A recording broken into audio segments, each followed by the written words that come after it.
What's on your mind?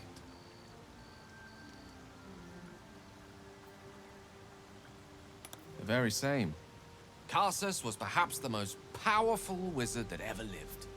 The child who would be a god, the elves called him. And he tried. With a spell of his own devising, he endeavored to usurp in one fell swoop the power of the goddess of magic. Mistral, she was called then. Imagine what it must have felt like. To be a god. To know yourself, to be untouchable. To be mistaken. As Karsus aimed his spell at her, she began to unravel, and with her, the entire weave. Too late did he realize what he had unleashed. It would have been the end of everything had not Mistral sacrificed herself. The goddess of magic is all magic. By dying, the entire weave was lost, and the spell that challenged a god failed. It was the end of Mistral. The end of Karsus, and the end of an entire civilization. As the child who would be a god was turned to stone, his empire came crashing down around him. The floating cities of Netheril were no more, an event that came to be known as Karsus's folly.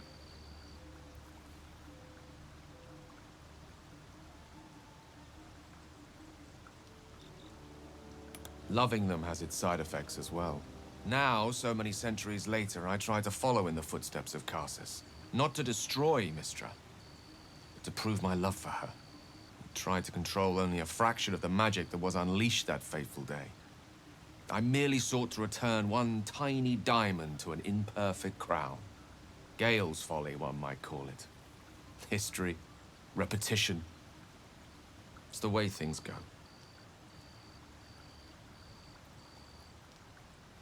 A night to remember. It was wonderful, wasn't it?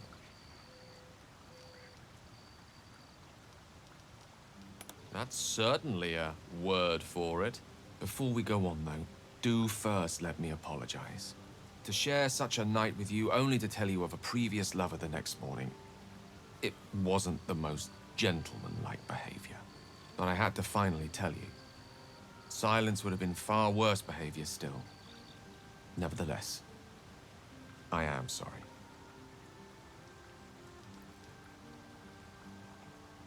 You're quite spectacular, you know.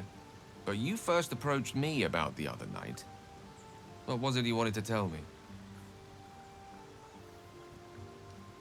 There's the magic word.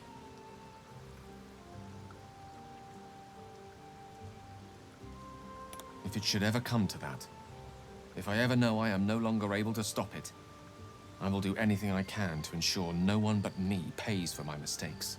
I will find the remotest place on the surface of Faerun, or perhaps far below in the depths of the Underdark. I will await that death, alone. I promise I will not betray your trust. You kept me by your side despite the menace that I am. I cherish you.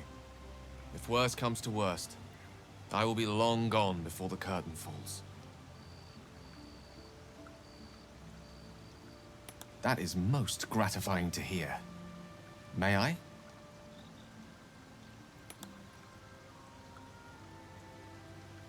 Thank you.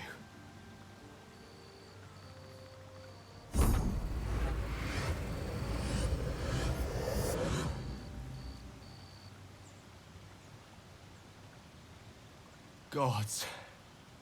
It's like a draught of cool water soothing a parched throat. Welcome and wonderful. There was a lot of magic in this artifact. I can't quite remember a time I felt so peaceful inside. It's good to perceive this constant fear repressed into a quiet scare. Let's hope it'll last a good long while. Unpleasant, certainly. Gut-wrenching too. Heart-rending, even, if pinched for an adjective. Then again, keeps you on your toes. On a more serious note, I do not wish to give you false hope.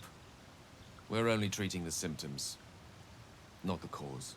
That said, this newfound calm I'm experiencing gives me reason to accept without prejudice a certain degree of optimism. Time is a precious gift.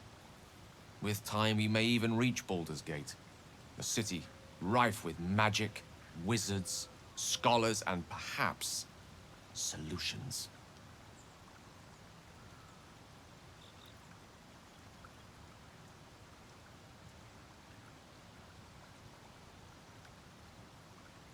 And here's to your company.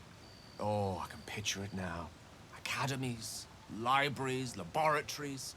The assembled knowledge of centuries that may just set us free.